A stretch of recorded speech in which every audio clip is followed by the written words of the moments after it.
Feeling like a shark in a shrimp tank. Big fish, small pond in the shrimp tank. Welcome back to another episode of the Shrimp Tank. We are coming to you virtually from Seattle and streaming in the currently very warm Pacific Northwest. Now listen, if you want to learn how to start, grow, or run a successful business, this right here, it's a podcast for you. It is where street smarts and book smarts collide. Hello, I'm Dan Whedon, along with this week's co-host, the fabulous Michelle Baumberger. You can find us wherever you get your podcasts: iHeartRadio, Apple Podcasts, Google Podcasts, Spotify, SoundCloud, Stitcher, and YouTube. Holy cow, Michelle, we are ubiquitous. Wherever you find podcasts, we are there. Listen, we come to you from about a dozen cities, including Atlanta, Charleston, South Carolina, and Central PA. Today, I'm incredibly excited about our guest, Annie Cheng. She is the founder of A Table Less Traveled. Welcome, Annie. We're going to come to you in just a minute. But before we do bring Annie on to talk about food, to talk about virtual travel, and why everyone should be joining her virtual cooking classes, welcome, Michelle. Hey, Dan, great to see you today. Holy cow, it's hot out, isn't it? It is. I laughed because we were just talking earlier about how we have connections to hotter places like Central America, where I grew up in Panama, and you spent some time in Colombia as well. And people come back to me and they say, well, you're used to this. I said, no, I was used to this many years ago. Well, by the way, my family is from Bogota, which is like 9,000 feet in the air. So it's always 55 degrees Fahrenheit. So that didn't work for them. But we're going to be tipping close to 100 degrees, which for anybody listening from Atlanta or Charleston or wherever they are, they don't think that it's June, for goodness sake. It's June in Seattle, and we're going to be close to 100 degrees. I finally broke down after years, and we got an air conditioner unit coming. It's going to be middle of next week, so we're going to be hot. I'm assuming, Michelle, are you all going to be air conditioned? Yeah, we have a couple of units, but it's hard in this area to keep up with the heat because we just don't have the infrastructure for it in our houses. Yeah, no kidding. But you know where the heat is on all the time, right, Michelle? The heat is on in the kitchen. The heat is on in the kitchen, and you brought us a guest who I believe is going to be bringing the heat today. Annie Cheng, The Table Less Traveled. I hope I said that right coming in. The Table Less Traveled. Annie Cheng, welcome. Thank you. It's wonderful to be here. I am excited because, as I mentioned in the beginning, I love to cook, love to travel, and you have created something that's really, really hot, especially in COVID times. Do me a favor as we get started. Let everybody know exactly what you're doing with The Table Less Traveled. Oh, well, exactly what we're doing is all over the place, because if you run a small business, you know that you start in one direction and then you move to another. But our foundation and our origin was always based in boutique travel. So operating small group tours to Italy, Peru, Malaysia, and Japan, with an emphasis on learning about the local culture through food, culinary experiences, and meeting local friends of mine. And we all are not traveling right now, or I guess we're just starting to go back to that. But during COVID in March of 2020, we launched virtual cooking classes with the same individuals that we normally visit in their homes overseas, teaching us how to make pasta or sushi or empanadas, which we all love apparently. And from the comfort of their own home. It's been a way for us to mimic a version of travel and interaction and global connection and exchange. Yeah, I've attended a couple of your classes, and they're all so unique. I wonder how you went about shifting. How did you go about thinking, hey, I have these resources, here's what I can do next? Because I imagine that it was a bit of a shock in March of last year. Yeah, it's funny because I think now we're operating in this new normal where I rarely go back and think about what was it like in February and March of last year and what was the process to get to where we are today. And it was complete, not panic, but chaos. There was just so much uncertainty for everybody. And I think we were a little bit ahead of the curve in terms of understanding that there was going to be a global impact because we had started postponing our trips to Asia first before I think it kind of started impacting Europe, Italy, especially in the US. And so I started thinking about, here's this interim period of time. I thought it was going to be like a month where we wouldn't be able to travel. Was there some way that we could bring what people say was our greatest value in the relationships and the cultural exchange into another format? And that's how we landed on the cooking classes as a way that we could just call up our friends and say, hey, you're used to teaching us how to make pasta in your home. Can you still make pasta in your home? But I'll figure out all the technology to make it work so that we can get people in their homes to come and join you online to do this.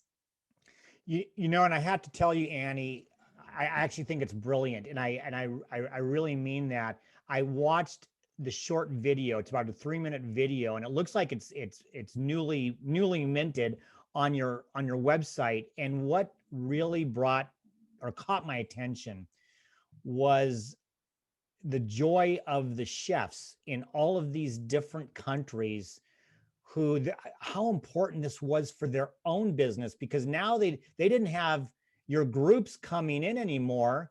They had nothing going on. And aside from me coming on and learning something, which we'll talk more about later, talk about the impact that this has had on all of the great chefs from around the world that you've partnered with, that has given them an opportunity to continue to do what they love to do. Yeah, thank you for bringing that up. I think of, we have three important stakeholders as I see it, or like our top priorities, and our chefs and our partners are one of those three. It's important to me that whether we're doing something virtually or whether we're doing something in person, that we're having a positive impact on the local communities. And so from that aspect, a lot of the chefs that we work with in our virtual cooking classes, they're not actually chefs. They're just people who love food and are home cooks and want to share their family recipes. And so although there's some of them that we work with in person that normally do cooking classes for us, a lot of them actually operate in tourism. So folks who work in hotels that we've become friends with, folks who are tour guides that, take us to their favorite eateries when we're in different locales. And so I think one of the important components, and we're still facing into this, is what are their lives like right now? I mean, as a small business, we were 100% reliant on tourism, but also so were all of the partners that we worked with around the world, and their incomes were annihilated overnight. Some of them had government support, but a lot of them didn't. And so for our chefs on our cooking classes, it's been a beautiful part of what we've created, that we've been able to help them maintain a livelihood throughout all of this, where they otherwise wouldn't have had jobs. And a lot of them have said this has been their sole income for over a year now. They're slowly starting to get back into travel, which is wonderful for us to hear that they're hosting people. But yeah, it's been an incredible impact. And I would say the part that I discounted from that was also the emotional impact. Italy was in a severe lockdown for a long time. And a lot of the folks that we talked to there were like, I'm starting to lose my mind and I can't be within these four walls anymore. And at least when I wake up in the morning and I know I have a cooking class with The Table Has Traveled, I have a reason to get up. I have a purpose. I have people that I have to put on regular clothes for and show up and talk to. And it's a way for even them to create some connection outside of, their dog that they were talking to all day long. Well, and I think when you talk about connection, the way that Annie and I know one another is through Entrepreneurs Organization. And so we've been kind of friends and colleagues through that over the last few years. But one area that I think you really tapped into was the business community and the ability to create connection, not only internationally by bringing these individuals that personally who were struggling, but also connecting with the business community and creating our own connections here. Can you share a little bit about that? Yeah, I think it's actually twofold for us. And a lot of it has to do with this concept that actually my EO coach introduced me to called prototyping, which is something that was in a book called The Right It. I think his name's Alberto Savoya. I'm a huge fan now. But the idea behind it was like, can you try something before you essentially build the whole thing? And we were prototyping the whole way without knowing that that's what we were doing. And so as it pertained to a business community, I think what started happening was in the summer of last year, we started recognizing that people who were joining our cooking classes, which were all public at the time, like sign up a maximum of 15 people per class, started saying, gosh, I haven't seen the people on my team in a really long time. This would be such a fun, interactive thing to do with them instead of another Zoom happy hour where we're all just getting smashed on our own screens looking at each other. You get your hands dirty, you're interacting and experiencing the same thing. There's a ton of back and forth. And I think when you have the physical element of it, it actually feels a lot more organic in terms of interaction than what other people might think. And so then we started getting lots of requests for, hey, can you do a team building event for us? Can you do a client engagement event for us? Are there ways that we can interact as a group? And it's been really cool to be a part of bringing together these people who then have a reflection point too on the back end of being like, oh man, I totally botched that pizza, but I made the dough again next week and the next week and it was perfect. And did anybody else do it? And what's the technique that you've learned? And then it becomes this memory maker and this ongoing part of conversation that creates a stronger connection within those teams. I think the second part of it is that we tried to start finding local companies that were good representations of our values and had a lot of alignment and showcasing their products in alignment with our international cooking classes. So, great wine people in the Seattle area where we could have wine sent out to our participants and showcasing small businesses that were also needing a lot of support during that time. So as you're talking, Annie, I hearken back to about a month ago. I was in a fundraiser. The fundraiser was a famous, in fact, I should remember his name, but a famous cook, and he was teaching us 3 different types of sushi that we were trying to make. It wasn't sushi, it was another. Anyway, and so it was a large group because it was a fundraiser. And he couldn't really be personal because there was too many people. So he started cooking. All of a sudden I got lost. And my daughter, who was on another, she was on, we had each other on the phone. She says, do you know what's going on? I said, no. So we got all of a sudden, we were trying to play catch up. And before we knew it, we was on to the next thing.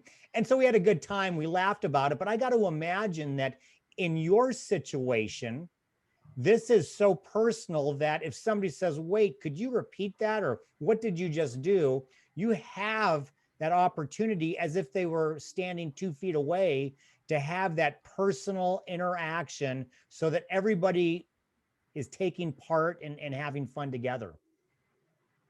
Yeah, I mean, I think that's one part of our cooking classes that we try to mirror what happens in our trips in terms of the intimacy of the experience and the ability to have some level of personalization.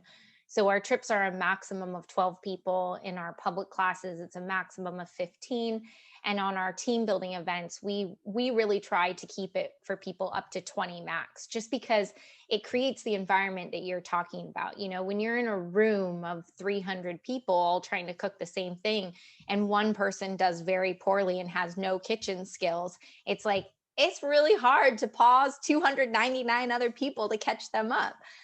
We found some ways around it for companies who were really, really dedicated to having those large sizes. But our sweet spot is like, let's have a lot of interaction. You want to talk about how much fun you had when you were in Tuscany with Alen, who's in Tuscany, and tell them your favorite town. Like, we've got time for that because we try and build that into the interactive nature of the class to really mimic the trip experience.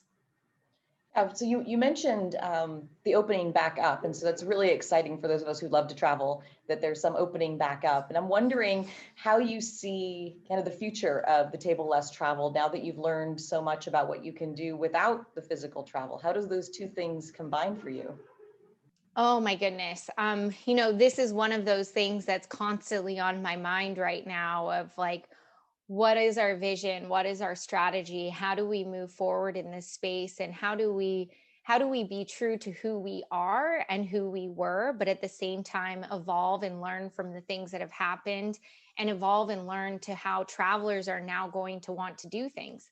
Um, so I think, first off, we're very, very excited. We've been working on some travel things and getting things going for 2021 and into 2022. And like my whole team pretty much started in a virtual capacity, and everybody's chomping at the bit to be the first to be able to do one of our trips with us.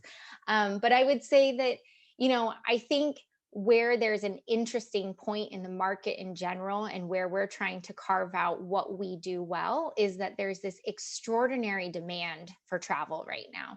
I talk about it like, you know, travel didn't become obsolete like pagers became obsolete. There was still a demand for it, but there was a pause on all of that. So now we have all of these pent up people who are like, I haven't traveled for a year and a half.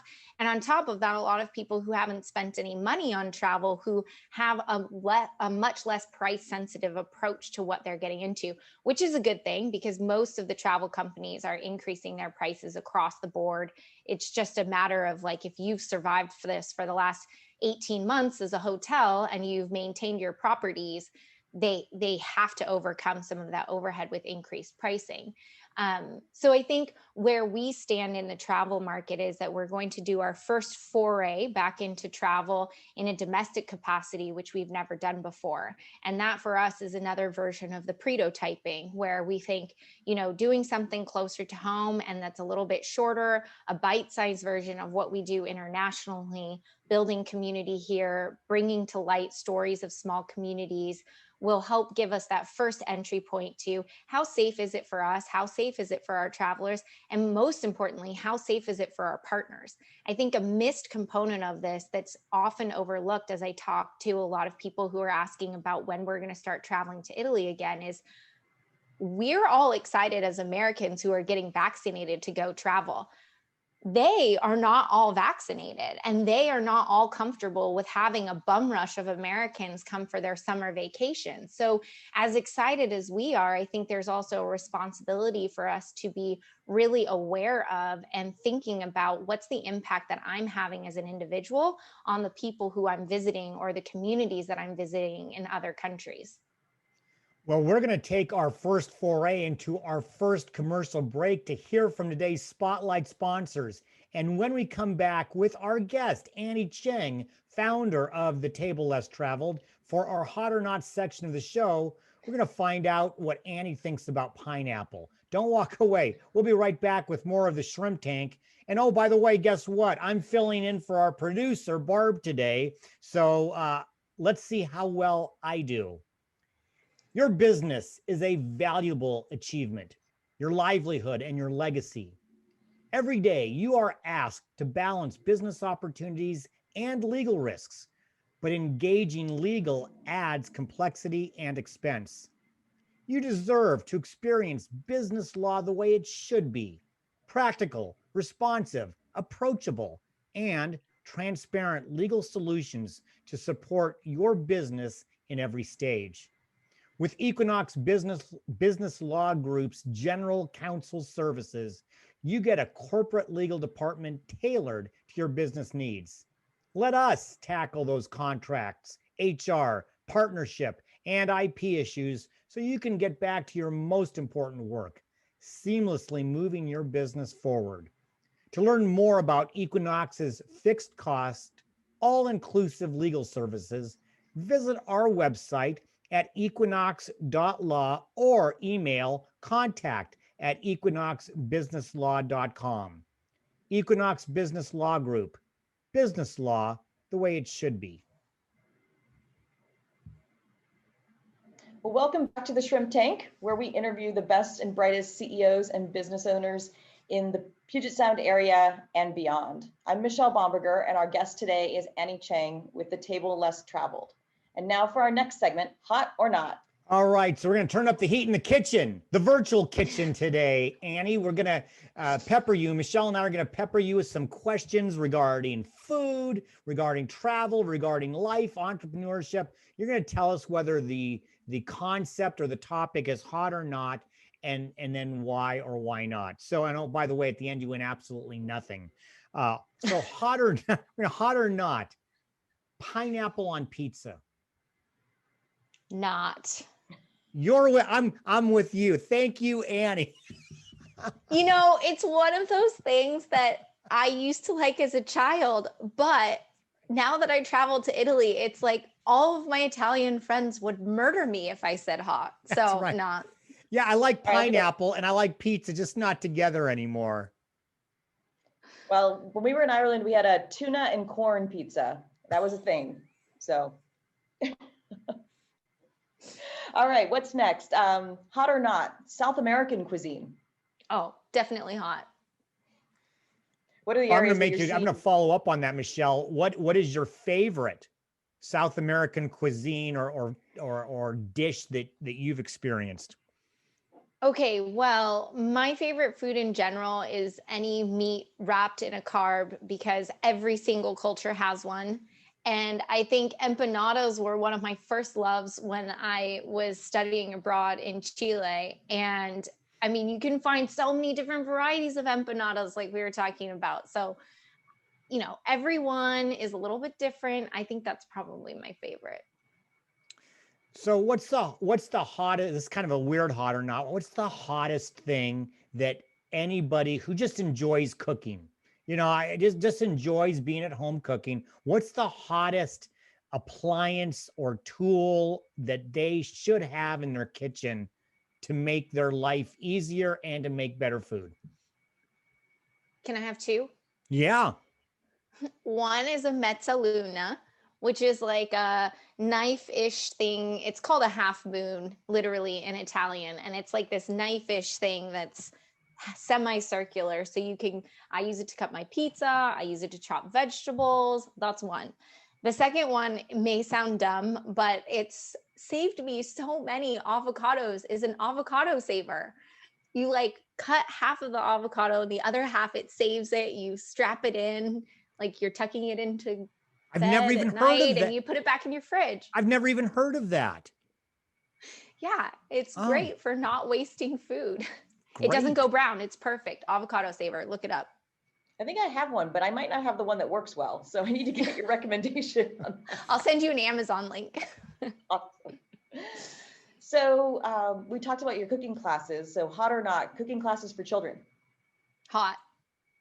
I think it's a great way to bring family together. We've had a lot of fun ones where, I think the other thing too, in doing some cooking classes with my nephew who's 5 years old, it's like a fun part of their day where they get to do something that's a little bit more adultish. And it's just a good way to connect with kids. I have a great time. So what do you enjoy cooking more? The main meal. I'll actually give you three. The appetizer, the beautiful appetizers that we sometimes get when we travel, the main meal, the entree, or the dessert. Definitely not the dessert. I'm not a dessert person. I know that shocks people because they're like, you eat everything. I like making anything that has to do with dough.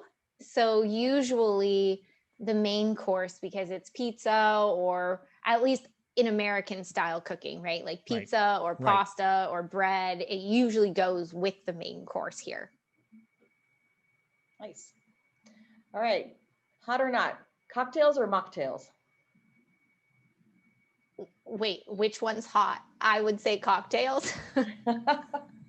There's been a lot of mocktail classes too that I've seen recently, which is kind of interesting. For sure. I think that there's definitely a space for it. It's just my personal preference is I would like to put some mezcal in something. So I'm going to push away from the hot or not for a second, because you said something in our first segment that not only was so true, but got me thinking about your situation. When March of 2020 started unfolding, while there was a lot of uncertainty, we kept hearing as a country or individual with, the local, state, everybody, we're a couple of weeks out, or we're a couple of months out. And so it seemed like all of us were in this loop pattern of, this is going to end soon. It's going to end in July. Nope, it's going to end in September. Boy, I don't know if it all. How did you have to deal with that, making the shift that you did to the virtual? You're trying to make some both short and long range planning. How did you manage to kind of keep nimble in doing that? I don't know. I'm just kidding. I think the thing about that time period, as I reflect back on it, was just how much was happening organically without a ton of intention. There were certain things that I think I and my team were incredibly intentional about. And then I think there were other things where it was like, we just got to ride the wave because we don't know what tomorrow is going to look like. And so as it pertains to what we were focusing on and how we wanted to deliver our experiences, we were incredibly intentional. There were a lot of difficult decisions to make in terms of who, what, when, where, why, how. And I think when we evaluated those decisions, it was constantly coming back to something that I learned from EO on emphasizing core values in our mission. It was a huge point of us being able to reflect on that, say, one of our values is quality and integrity. If we go this route, if we do this thing, even though there's a demand for it, even though people are asking for it, will it be in line with our value of quality and integrity? If we do this thing, is it going to be in line with being an insider, being an explorer? Is that a measurement tool that we can use to make some hard decisions as there's a ton of ambiguity and uncertainty? I think there were lots of other things that, were just kind of like riding the wave and doing the best we could with the information that we had. But I think that that's where there's some distinction around being flexible in some of your business practices and being very intentional in other business practices. As a follow-on to that, you mentioned EO, and I know there's a ton of resources in an organization like Entrepreneurs Organization, but was there a particular moment or experience that you can share that maybe EO helped you through this, or the resources that were available to you through an organization like that were really valuable? Because I think these tools that we have in our tool sets all the time are kind of just tools, and sometimes they come forward as these magical things. You mentioned core values that kind of help us through challenging times. Yeah, I mean, there's two that really come to the forefront. I think the first one was an emphasis on people and team. I talked about those three stakeholders. And for me, another important stakeholder is our team members. And I think it was an important part to reflect on as we had this growing demand for our virtual experiences. Who are the right people to join our team? How are we going to evaluate who the right people are to join our team? And how are we going to make sure that there's alignment in culture and in logistics? Like some of the roles that we were filling were unique and different than what somebody would consider a normal job. If you're hosting a cooking class, or you need to be a presenter on Zoom. And so I think learning how to pinpoint and the tools of who is going to be a good team member, and then how do we develop that team? How do we help them make autonomous decisions? How do we help them be the culture, be the face of the brand, and be able to grow within our organization was one important tool that I've learned from EO. And I think the other one that was really significant for me during this time was like, okay, we're a travel company. All of our customers are asking for refunds. 2020 was supposed to be our biggest year yet. And now we're stacked with two things. Number one, we've paid vendors where we can't get money back, and our customers are asking for their money back, and we're not an insurance company. So how are we supposed to bridge that gap in terms of cash flow and maintain all of our overhead? And so I think an important component of that for me was learning some of the financial levers and some of the things that I could do to be able to maintain understanding of that as we burned through our savings for the first 8 months. I think the first profit that we turned on our new model was in November of 2020. And so being able to measure that and then being able to communicate that to our team in a way that was motivating to them and not scary was also an important part of full communication and transparency to help them make decisions. And I think my coach from EO and my mentor helped me a lot with setting that structure for like, hey, here's how you need to calculate cash burn. Hey, did you see how much money you're losing every single month? That's coming straight out of your pocket. And if you don't have a solution for that by February, you guys are going to be in a world of hurt. So there's like the tactical logistic components of it, in addition to the more like feel good. What do I want to create? How do I want to create this with my team? That was really helpful during that time. Wow, that's fantastic. I can't believe how fast time's going. We're going to hit our second short break to hear from our sponsors. And when we come back with our guest, Annie Cheng, founder of The Table Less Traveled, for our famous Plead the Fifth section of the show, we're going to find out what Annie will never do again. Don't walk away. We'll be right back with more of the Shrimp Tank, which means it's me again. I'm pulling double duty. Michelle, I think I need to get a raise or something. So listen, Plead the Fifth is brought to you by our corporate sponsors, Ideal Life 360, Cornerstone Financial, First Underwriters Insurance, Kitsap Sun Newspaper. Please visit our website at shrimptankpodcast.com/Seattle to learn more about these terrific companies. And by the way, Brad Berger, Ideal Life 360, is having a fantastic event at Port Ludlow Resort, October 8th through 10th. It's a transformational event, and we'll be getting more information out about that. And actually, we're seeing Brad next month as a guest. So, Michelle. Welcome back to the Shrimp Tank, where we interview the best and brightest CEOs, business thought leaders in the greater Puget Sound region and beyond. I'm co-host Michelle Bomberger, and our guest today is Annie Cheng with The Table Less Traveled. And now we're going to go on to our Plead the Fifth segment. We're turning up the heat.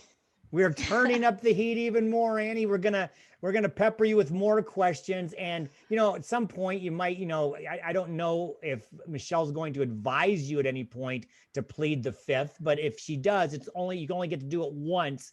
And then we're going to really throw some dough at you. How about that? Okay. So I said what you'll never do again. Plead the fifth, Annie. What food will you never eat again? Probably cow intestine. I used to like it, but then I had a bad experience. Mostly tripe. I had it in a way where it was just like boiled in its own juices without being cleaned for 6 hours, and it was disturbing. That'll do you in forever, right? Yeah, there's a whole background that goes with it. It was like in this small town in the middle of nowhere in South Africa with my friend. It was a whole thing, but yeah, like word to the wise, clean your tripe.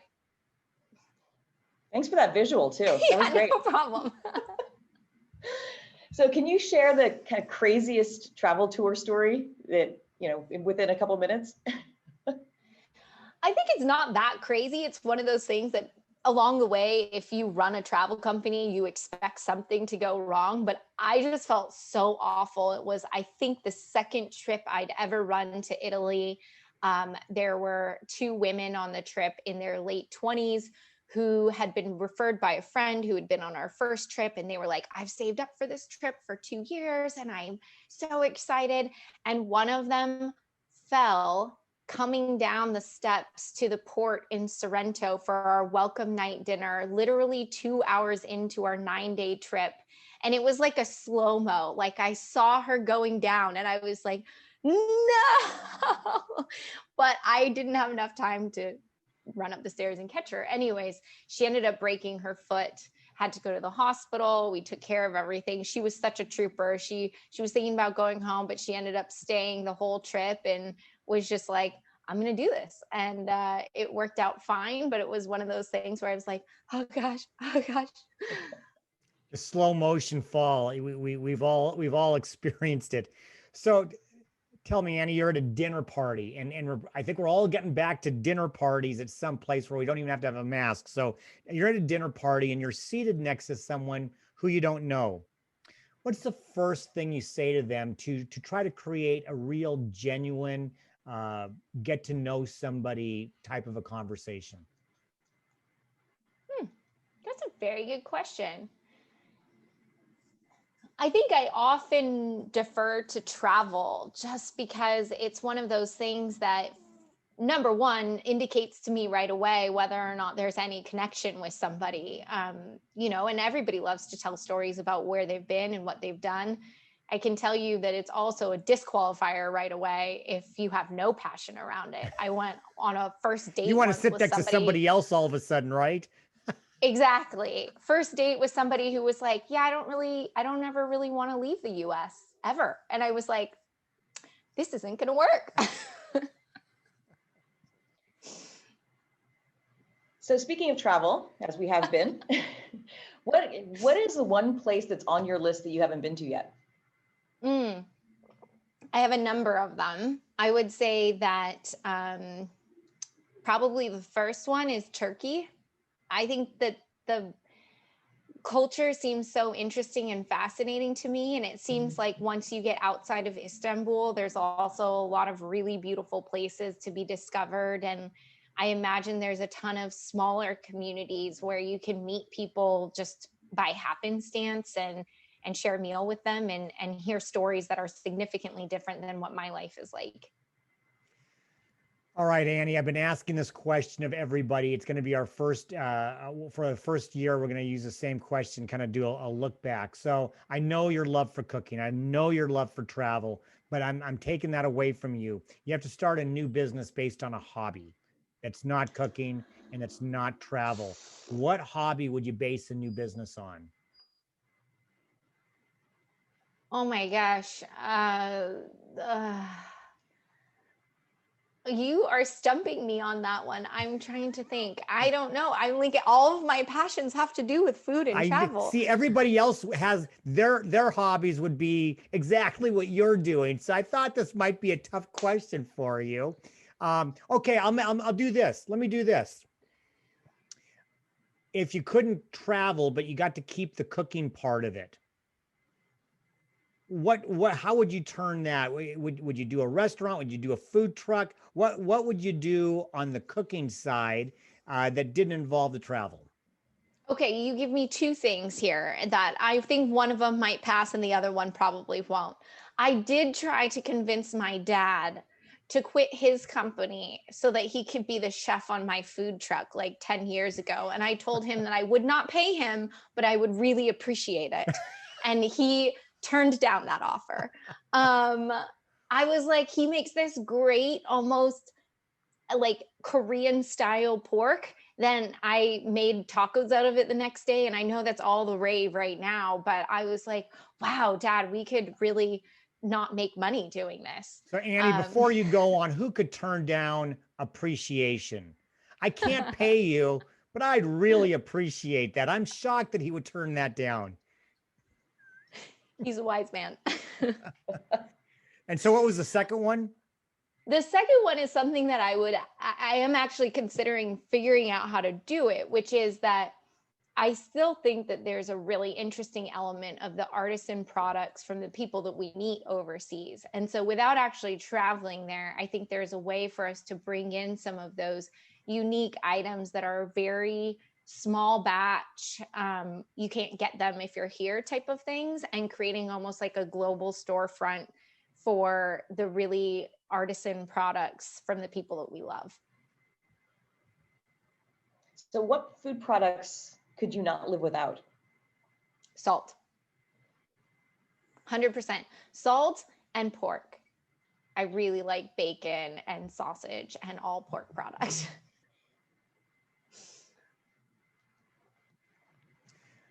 So, as we take a look at the places that you've gone, the different, and how you've had to switch on to virtual, is there one food that you seem to feel kind of is, and I use the word ubiquitous, everybody has one. You mentioned a little bit about meat wrapped in carbs. Talk a little bit about some of the favorites that you've had or that you've seen on that. Um, I think, are you talking about in general or in our Yeah, I mean, cooking you said classes everybody, because specifically? I know, and I'm not asking this as well as I had hoped to, but everybody has like a licorice flavored libation or a spirit. Everybody has. Okay. It seems that every culture seems to have something that's similar. What have you noted as you've traveled and seen different chefs and such? Yeah, I mean, I think there's like an iconic food or dish from every country that centers around that. So empanadas in a lot of South American and Central American countries. I think that you talk about like, okay, maybe it's not meat always, but like falafel or gyros, things that get wrapped in carbs, pot stickers, and like in Italy, I would say, I mean, calzones, um, all sorts of things like that. That's the kind of thing to me that's like American is pretty easy to me. It's like corn dogs, hot dogs, hamburgers, which feels appropriate coming up on July 4th. Well, Annie, thanks so much for being our guest here today on the Shrimp Tank. For listeners who want to reach out to you or get in touch with you, how can they get more information? Sure.